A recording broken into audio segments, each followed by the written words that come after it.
नमस्कार साथियों, मैं अनुष्का एक बार फिर से आप सभी का बहुत बहुत स्वागत और अभिनंदन करते हैं आपके अपने यूट्यूब चैनल साहित्य सहपाठी में। तो साथियों, आज मैं लेकर आई हूँ यूजीसी नेट के यूनिट 10 में लगी अन्य गतिविधा से हरवंश राय बच्चन जी की आत्मकथा क्या भूलूं क्या याद करो। तो जैसे मैं लेखक के जीवन परिचय के महत्वपूर्ण बिंदुओं पर तो जैसा कि हम कहानियाँ रचना शुरू करने से पहले लेखक के जीवन के परिचय के महत्वपूर्ण बिंदुओं पर चर्चा करते हैं। तो आइए हरवंश राय बच्चन जी के महत्वपूर्ण बिंदुओं पर चर्चा कर लेते हैं। तो हरवंश राय बच्चन जी का जन्म हुआ था 27 नवंबर 1907 के प्रयागराज के प्रतापगढ़ जिले के चक मोहल्ले में एक कायस्थ परिवार में हुआ था। ये किस जात के थे, तो ये बहुत बार क्वेश्चन बन सकता है, बना भी है और पूछा भी जाता है कि ये किस जात के थे। तो ये कायस्थ जात के थे, परिवार में हुआ था। हरवंश राय बच्चन के पिता का नाम प्रताप नारायण श्रीवास्तव और माता का नाम सरस्वती या सुरसती देवी था। बच्चन इनके पिता के छठे पुत्र थे। अब यानी इससे बच्चन छठे पुत्र थे और इनसे बड़े 5 और इनकी संतानें थीं। पिता प्रताप नारायण इलाहाबाद में प्रकाशित पायोनियर में काम करते थे। पायोनियर जो अखबार होता है उसमें या पत्रिका के नाम से निकलता हो, उसमें वे काम करते थे। हरवंश राय बच्चन बचपन में बच्चन कहा जाता था, जिसका शाब्दिक अर्थ है बच्चा या संतान होता है।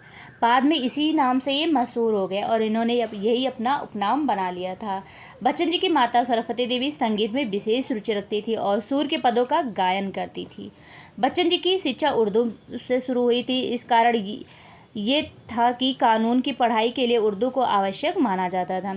सन 1925 में बच्चन जी हाई स्कूल उत्तीर्ण हुए और तथा 1926 में इलाहाबाद के गवर्नमेंट कॉलेज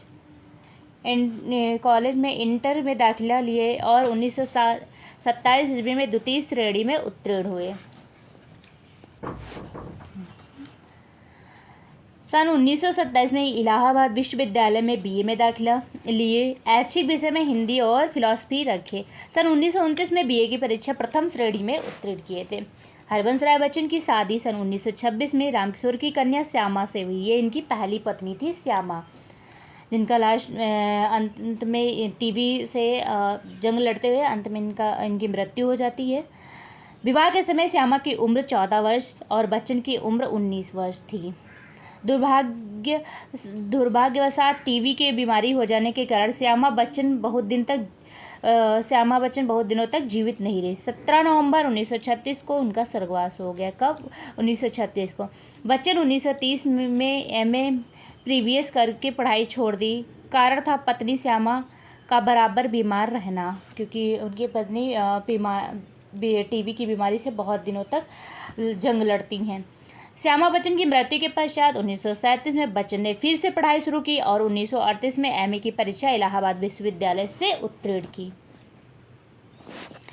बच्चन जी की दूसरी शादी तेजी से, जिनसे अमिताभ बच्चन हुए थे, 24 जनवरी 1942 को ईस्वी को हुई। तेजी जी उन दिनों लाहौर के एफसी कॉलेज में मनोविज्ञान की प्राध्यापिका थी। यह शुभ संयोग ही कहा जाए कि शादी के कुछ महीने पहले बच्चन जी इलाहाबाद विश्वविद्यालय में जूनियर लेक्चरर नियुक्त हो गए थे।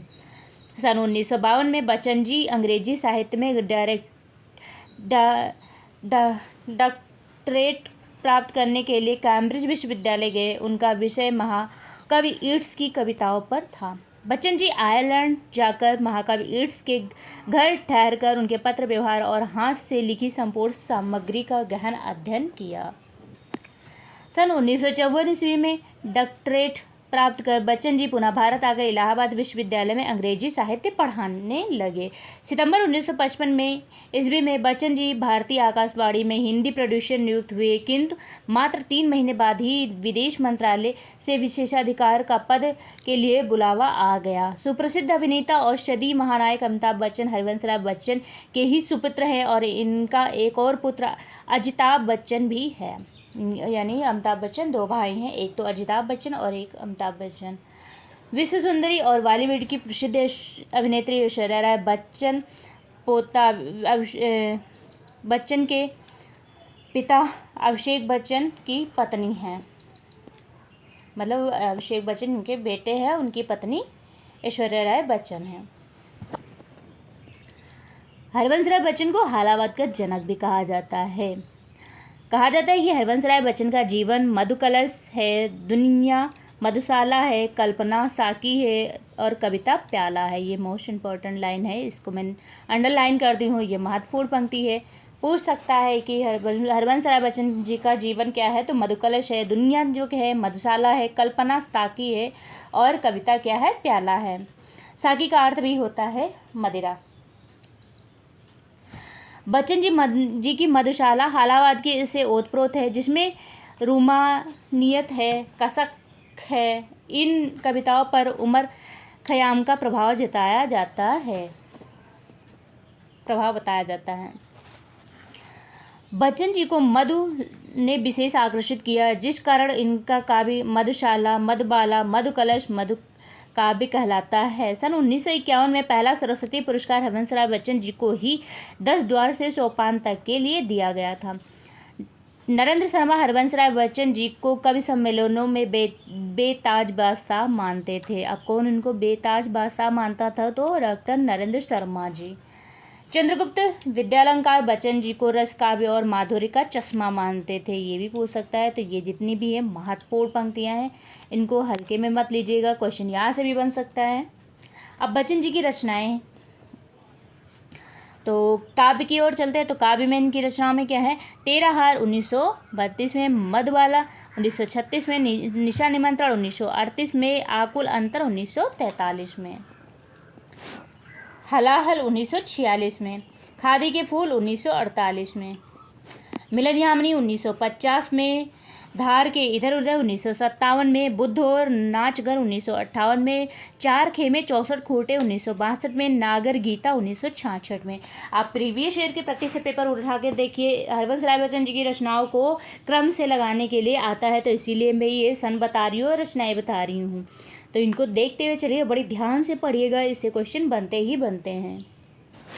कटती प्रतिमाओं की आवाज़ 1968 है। जाल समेटा 1973 अंतिम रचना है। आत्मकथा में क्या भूलूं क्या याद करो 1969 में है। और इसकी क्या है, इसके और 3 भाग हैं। नीड़ का निर्माण फिर है 1970 में। 10 द्वार से सोपान तक जो है 1985 में है। और क्या भूलूं क्या याद करूं, नीड़ का निर्माण फिर 10 द्वार से सोपान तक। और एक और है, इस टाइम ध्यान नहीं आ रहा है।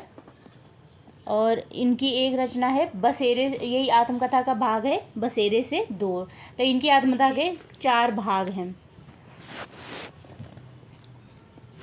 बसेरे से दूर 1977 में। विविध रचनाओं में बच्चन के साथ क्षणभर 1964 में, सोपान 1953 में, जनक त्रिता 1958 में, उमर खयाम की रुबाइयाँ 1959 में, आधुनिक कवि 1961 में, मधुशाला 1935 में, मधुकलश 1937 में, एकांत संगीत 1939 में, सतरंगिनी 1945 में, बंगाल का अकाल 1946 में, सूत की माला 1948 में, प्रणय पत्रिका 1955 में, आरती और अंगारे 1958 में, त्रिभंगिमा 1961 में, दो चट्टाने 1965 में, बहुत दिन बीते 1967 में, उभरते प्रतिमानों के रूप 1973 में, नीड़ का निर्माण 70 में, 10 द्वार से सोपान तक 85 में और बसेरे से दूर 77 है। खट्याम की मधुशाला 1938 में, मेघबेथ 1957 में, ओथोलो 1959 में, कवियों में सौम्य संत पंत 1960 में, आज के लोकप्रिय कवि सुमित्रानंदन पंत 1960 में, नेहरू राजनीतिक जीवन चरित्र 1961 में, 64 रूसी कविता 1964 में, बच्चन के लोकप्रिय गीत 1967 में, भाषा अपनी भाव पर आए 1970 में, पंत के शोकपत्र 1970 में, टूटी छूटी कड़ियाँ 1973 में, मरकत द्वीप का सर 1968 में, W.B. ईट्स एंड अकल्टिज्म 1968 में, हेमलेट 1969 में, किंग लियर 1972 में। हरवंश राय बच्चन की समग्र रचनाएं 9 खंडों में बच्चन रचनावली के नाम से अजित कुमार के संपादन में सन 1983 में प्रकाशित हुई थी। क्या भूलूं क्या याद करूं। तो चलिए अब इनकी आत्मकथा की ओर चलते हैं, जो इनकी आत्मकथा काफ़ी चर्चित है। डॉक्टर हरवंश राय बच्चन की प्रथम आत्मकथा के रूप में क्या भूलूं क्या याद करूं को लिया जाता है, जिसका प्रकाशन 1969 में हुआ था। यद्यपि यह आत्मकथा अक्टूबर 1936 ईस्वी में ही पूरी हो गई थी। महत्वपूर्ण पंक्ति है। आत्मकथा के बारे में रामलखन शुक्ल कहते हैं। अब ये कथन भी मोस्ट इम्पॉर्टेंट है, किसने क्या कहा इनकी आत्मकथा के बारे में।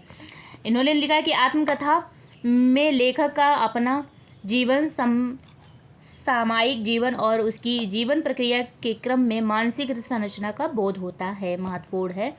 हरवंश राय बच्चन की आत्मकथा 4 खंडों में विभाजित है। पूछ भी सकता है कि हरवंश राय बच्चन की आत्मकथा कितने खंडों में विभाजित है, कई बार पूछा भी गया है पीजीटी टीजीटी में। आप देख भी सकते हैं प्रीवियस ईयर की प्रैक्टिस सेट पेपर उठा करके, उसमें क्या है हरवंश राय बच्चन की आत्मकथा के खंडों के नाम पूछा गया है और कितने खंडों में विभाजित ये भी पूछा गया है। केवीएस वाले भी प्रैक्टिस सेट पेपर में देखिए, पीजीटी में भी उसमें कई बार क्वेश्चन ये पूछा गया है। तो क्या भूलूं क्या याद करूं, नीड़ का निर्माण, बसेरे से दूर और 10 द्वार से सोपान तक, 4 भागों में इनकी आत्मकथा विभाजित है। महत्वपूर्ण है ये पंक्ति, ये महत्वपूर्ण है। हरवंश राय बच्चन की पहली आत्मकथा क्या भूलूं क्या याद करो सर्वाधिक चर्चित मानी जाती है। क्या भूलूं क्या याद करूं शीर्षक से यह स्पष्ट होता है कि बच्चन जी निजी और सार्वजनिक जीवन में ऐसी घटनाएं घटित हुई होंगी जिनका उल्लेख तो करना चाहते होंगे, किंतु किनका करें और किनका नहीं तय नहीं कर पाए होंगे। क्या भूलूं क्या याद करूं आत्मकथा की भूमिका में बच्चन ने प्रसिद्ध फ्रांसीसी लेखक मानटेन की पंक्तियों को उद्धृत करते हुए लिखा है कि मैं स्वयं अपनी पुस्तक में, अब ये इंपॉर्टेंट है, मानटेन की पंक्तियाँ, ये पूछ सकता है ये कोई किस भाषा के लेखक थे, तो ये फ्रांसीसी भाषा के लेखक थे मानटेन। इसमें क्या है, मैं स्वयं अपनी पुस्तक का विषय हूँ, मैं अपने गुण दोष जग जीवन के सम्मुख रखने जा रहा हूँ, पर ऐसी स्वाभाविक शैली में लोकशील से मर्यादित हो। ये महत्वपूर्ण है। बच्चन जी अपने प्रथम आत्मकथा में कायस्थ जाति परिवार की परंपरा, जन्म शिक्षा और जीवन संघर्ष से लेकर प्रथम पत्नी श्यामा की मृत्यु तक की घटनाओं का चित्रण किया है। बच्चन जी प्रथम आत्मकथा में प्रारंभिक शिक्षा का श्रेय अपनी बड़ी बहन को देते हुए कहा है कि अपनी बड़ी बहनों के संपर्क में हिंदी अक्षरों को पहचानना, उन्हें लिखना या मिलाकर पढ़ना अनायास ही आ गया। बच्चन जी की शिक्षा का श्री गणेश पुरोहित जी के द्वारा विधिवत किया गया। मौलवी जी ने फारसी कहावतें और सूक्तियाँ रटवाई तथा उनकी माँ और बहनों ने जोड़, बाकी, गुड़ा, भाग आदि सिखाया।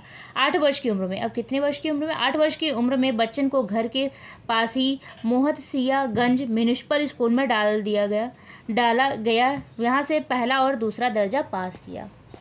बच्चन जी ने तीसरा और चौथा दर्जा ऊंचे मंडी म्यूनिसिपल स्कूल से पास किया। डिप्टी इंस्पेक्टर बाबू सुकुमार ने बच्चन जी को उर्दू छोड़कर हिंदी लेने की सलाह दी। छठे दर्जे में नामांकन को लेकर आत्मकथा में बच्चन जी कहते हैं कि जुलाई 1919 में मेरा नाम स्थानीय कायस्थ पाठशाला हाई स्कूल में छठे दर्जे में लिखा दिया।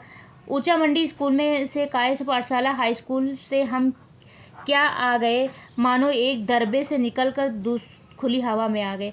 बच्चन जी सन 1924 में मैट्रिकुलेशन की परीक्षा में फेल हो गए, क्योंकि उनके हाथ एक गलत पुस्तक आ गई थी। पुनः 1925 में द्वितीय श्रेणी में मैट्रिक उत्तीर्ण हुए। बच्चन जी 1927 में इंटरमीडिएट और 1929 में पाश्चात्य दर्शन, अंग्रेजी साहित्य और हिंदी लेकर बीए की परीक्षा उत्तीर्ण की। बच्चन जी ने 1930 में अंग्रेजी साहित्य से एमए प्रथम वर्ष की परीक्षा उत्तीर्ण की, किंतु इसी समय कॉलेज छोड़कर गांधी जी के सत्याग्रह आंदोलन में भाग लिया। 1938 ईस्वी में एमए द्वितीय वर्ष की परीक्षा उत्तीर्ण की। सन 1939 में बच्चन जी बनारस ट्रेनिंग कॉलेज से बीटी की परीक्षा पास की और सन 1940 में इलाहाबाद विश्वविद्यालय से स्नातकोत्तर पढ़ाने लगे। सन 1952 में ईस्वी में अंग्रेजी साहित्य में विलियम बटलर ईट्स के साहित्य पर डॉक्टरेट प्राप्त करने के लिए कैम्ब्रिज विश्वविद्यालय गए। सन 1954 ईस्वी में डॉक्टरेट प्राप्त कर स्वदेश लौटे और पुनः इलाहाबाद विश्वविद्यालय में अंग्रेजी पढ़ाने लगे।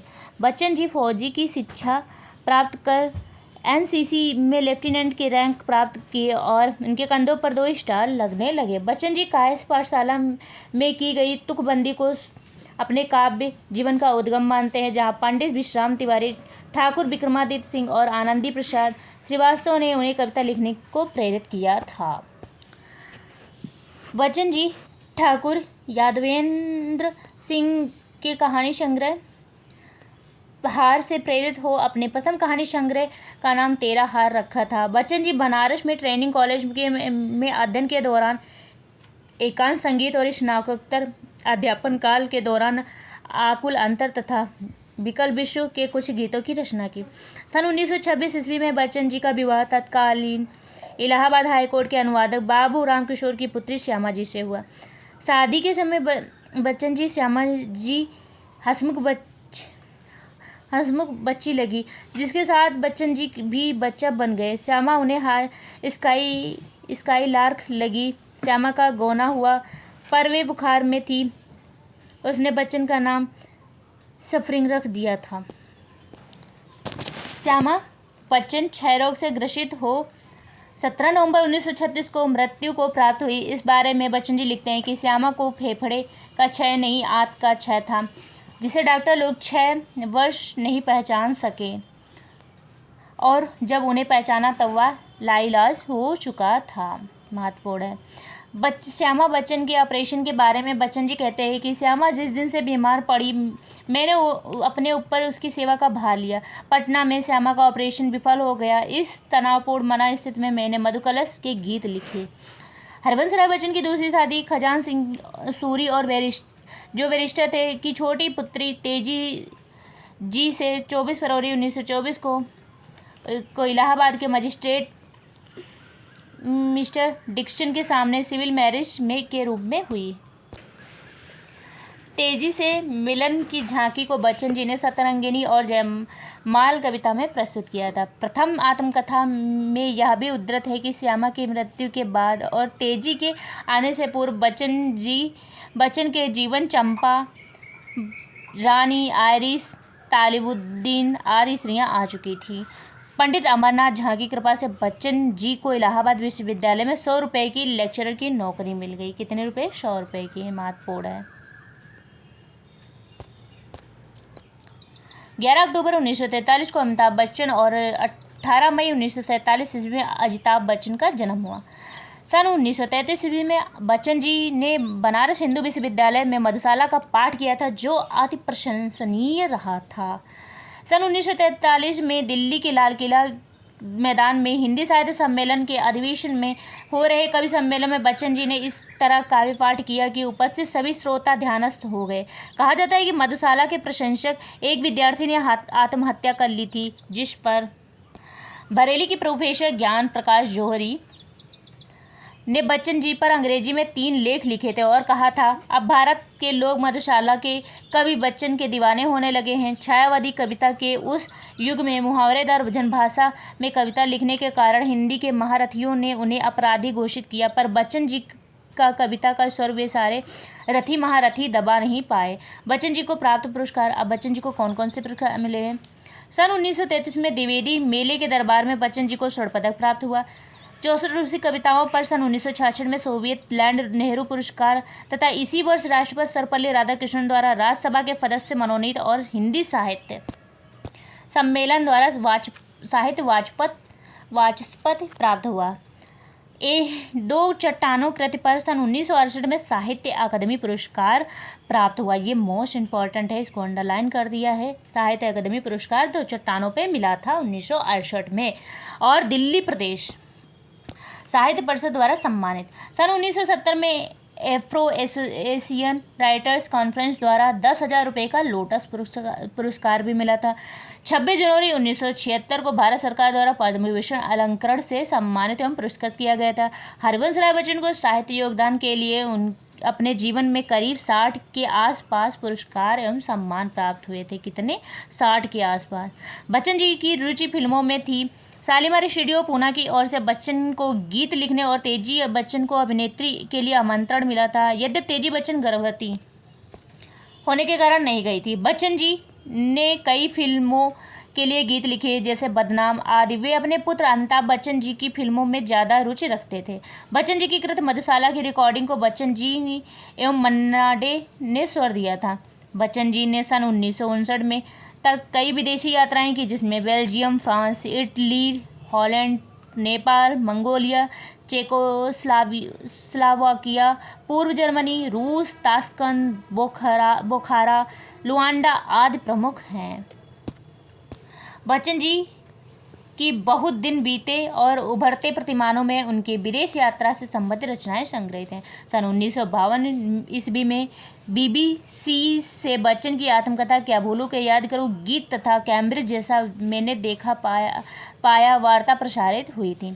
बच्चन जी के जीवन में चंपा और करकल प्रणय त्रिकोण के भी दिलचस्प प्रसंग है। करकल और चंपा अपने प्रणय जीवन में बच्चन को बहुत प्यार दी, लेकिन करकल की असामयिक मौत ने इस निराली प्यार की दुनिया पर वज्रपात गिरा दिया।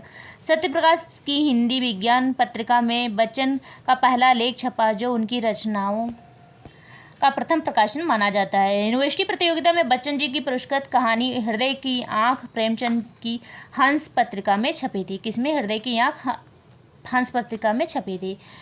हिंदी साहित्य जगत में बच्चन का संपर्क करीब सभी साहित्यकारों से रहा, किंतु छायावाद के श्रेष्ठ कवि सुमित्रानंद पंत से उनका संबंध पुराना एवं ज़्यादा आत्मीय रहा था। बच्चन जी अपनी पहली आत्मकथा में कायस्थ जाति का रोचक वर्णन किया है।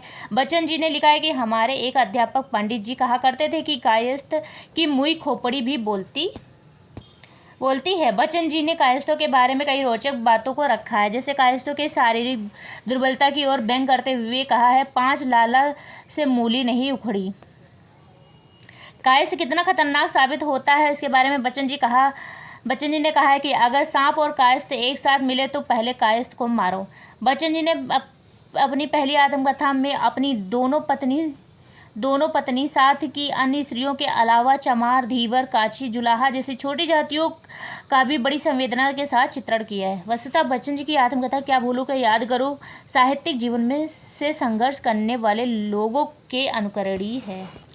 क्या भूलूं के याद करूं आत्मकथा बच्चन जी के विराट व्यक्तित्व पर ही प्रकाश नहीं डालती, अपितु उनके जीवन के एक एक परत वो बड़ी नजाकत नफासत से उघाड़ती चलती है। वस्तुतः बच्चन जी के व्यक्तित्व में मीरा की दीवानगी, बिहारी की लोकप्रियता, घनानंद के प्रेम की पीर, भूषण का ओज, गुप्त की सहजता, प्रसाद का सामंजस्य और महादेवी से अधिक गेयता और विरहानुभूति पाई जाती है। बच्चन जी ने अपनी आत्मकथा क्या भूलूं के याद करूं मुहावरे का जबरदस्त प्रयोग किया है, जैसे अली भाई तूफान उठते हैं, गांधी जी नपी तुली भाषा में नपी तुली बात करते हैं, एक एक शब्द में इस्पाती दृढ़ता है, जैसे कोई लोहे की कलम से पत्थर पर लिख रहा हो आदि। पहली आत्मकथा की शुरुआत बच्चन राधा नामक स्त्री के व्यक्तित्व का वर्णन बड़े ही रोचक और आदर्श रूप में प्रस्तुत किया है। क्या भूलूं के याद करूं आत्मकथा की प्रसिद्ध पंक्तियां कौन कौन सी हैं?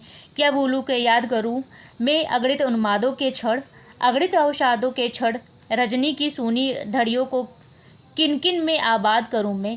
कुल मिलाकर कहा जा सकता है कि क्या भूलूं के याद करूं कि सभी घटनाएं अविस्मरणीय हैं। पाठक इस आत्मकथा को पढ़कर कुछ भी भूल नहीं पाएगा। उनके हृदय की निष्पक्ष अभिव्यक्ति हिंदी साहित्य जगत में याद रखी जाएगी। बच्चन और उनकी आत्मकथा पर विद्वानों की राय। विद्वानों ने क्या कहा है? डॉक्टर रामचंद्र तिवारी का कथन है महत्वपूर्ण होगा, ये ज़्यादा ही महत्वपूर्ण है, इसको ज़्यादा ध्यान से देखिएगा। श्री रामचंद्र तिवारी ने कहा है कि आत्मकथा के लिए खुला हुआ मन, साहस और संयम आवश्यक है। उसमें प्रामाणिकता, विश्वसनीयता, तटस्थता, आत्मनिरीक्षण, सच्चा मानसिक संघर्ष और संपूर्ण गुणदोषों का उद्घाटन अपेक्षित है। बच्चन जी की आत्मकथा में ये सभी गुण विद्यमान है। डॉक्टर धर्मवीर भारती जी ने क्या कहा है इनकी आत्मकथा के बारे में? तो हिंदी के हजारों वर्षों में ऐसा पहली घटना है जब अपने से सब कुछ इतनी बेबाकी, साहस और सद्भावना से कह दिया गया है। डॉक्टर हजारी प्रसाद द्विवेदी ने क्या कहा है कि इसमें केवल बच्चन जी का परिवार और उनका व्यक्तित्व ही नहीं उभरा है, बल्कि इसके साथ समूचा काल और क्षेत्र भी अधिक गहरे रंग में उभरा है, महत्वपूर्ण है। डॉक्टर शिवमंगल सिंह सुमन ने इनकी आत्मकथा के बारे में कहा है कि ऐसी अभिव्यक्ति नई पीढ़ी के लिए पाथेय बन सकेगी, इसी में उनकी सार्थकता है। डॉक्टर रामस्वरूप चतुर्वेदी जी ने कहा कि आत्मकथा के माध्यम से उत्तर छायावाद के प्रमुख कवि बच्चन का लेखन इस युग का सर्वाधिक महत्वपूर्ण और विवादास्पद रहा है। इनकी आत्मकथा 4 खंडों में प्रकाशित हो चुकी है। इस आत्मकथा में लेखक ने अपने को केंद्र में रखा है, उपलक्ष्य नहीं माना है। फिर कुछ जीवित व्यक्तियों विशेषता महिलाओं के संबंध में ऐसे उल्लेख दिए हैं जो बहुत शोभन नहीं कहे जा सकते हैं। अपनी आत्मकथा के लेखन के उद्देश्य के बारे में स्वयं बच्चन जी का कथन किया है कि मेरा जीवन एक साधारण मनुष्य का जीवन है। आपका भी विश्वास हो तो मुझे साधारण से युक्त होना आपके साधारण से युक्त होने का एक कदम हो सकता है। मैं यह भी बताना चाहता हूँ कि यह आत्मचित्रण मैंने किसी मनोव्रत से किया है। जब मैंने इस आत्मचित्रण के लिए लेखनी उठाई है तब मैंने इसे स्वस्थ वाचन के श्रद्धा से पढ़ा है। एक जगह तो और आत्मकथा के बारे में बच्चन जी कहते हैं कि इसके लिखने में मेरा एकमात्र लक्ष्य घरेलू अथवा निजी रहा है। इसके द्वारा पर सेवा अथवा आत्मशलाघा का कोई विचार मेरे मन में नहीं है। ऐसा ध्याय मेरी क्षमता से परे है। इसे मैं अपने संबंधियों तथा मित्रों के व्यक्तिगत उपयोगों के लिए तैयार किया है कि जब मैं ना रहूं तब वे इन पृष्ठों से मेरे गूढ़ स्वभाव के बारे में कुछ चिन्ह संचित कर सकें और इस प्रकार जिस रूप में उन्हें मुझे जीवन में जाना है उससे अधिक सच्चे और असजीवन रूप में वे अपनी स्मृति में रख सकें। कमलेश्वर आत्मकथा में बेजोड़ और रचनात्मक रूप में अद्वितीय हैं। कमलेश्वर के बारे में भी कहा है।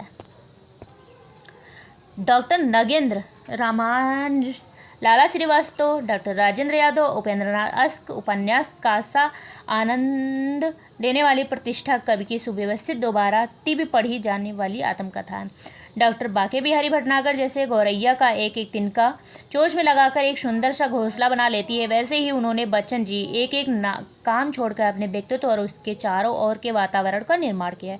बच्चन जी की आत्मकथा को परिभाषित करते हुए कभी कभी सुबीते से बैठकर सुधियों की इस रील को इच्छानुसार इच्छित गति से सीधा उल्टा चलाकर रोक कर जिए हुए को फिर से जी कर नहीं जिए हुए को फिर से जीना असंभव भी है। जिए हुए को अधिक सघनता से अधिक सार्थकता से अर्थात कला में सृजन में जी कर इन रूप रंगों ध्वनियों घटनाओं भावनाओं में से कुछ को पकड़ा जा सकता है, वही प्रयास या लेखन है। तो ये थे हरवंश राय बच्चन जी की आत्मकथा के कुछ महत्वपूर्ण बिंदु और उनके जीवन परिचय के महत्वपूर्ण बिंदुओं पर हमने चर्चा की है। तो इनको नोट करते हुए चलिएगा। ये सारे ही महत्वपूर्ण बिंदु थे और अच्छे से तैयारी करिए। मिलते हैं नेक्स्ट वीडियो में, तब तक के लिए नमस्कार।